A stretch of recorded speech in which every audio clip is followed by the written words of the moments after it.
Hi guys! Andito na naman ako para mag-share sa inyo ulit. Sana hindi kayo magsawa na mapanood ako. Alam niyo guys, marami sa atin ang nagpapanggap na masaya at malakas sa kabila ng mga pinagdadaanan nating problema sa buhay.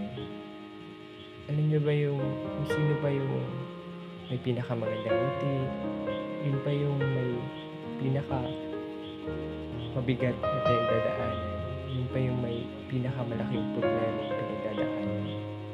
Alam niyo ba kung bakit? Kasi mas madali nga naman itago mo o kaya piliin mo na lang yung mga ngiti mo kaysa sabihin mo yung totoo mong nararamdaman. Kasi alam mong natakot ka na baka hindi ka na maintindihan kaya mas tinatago mo na lang yung nararamdaman mo. Maraming salamat po.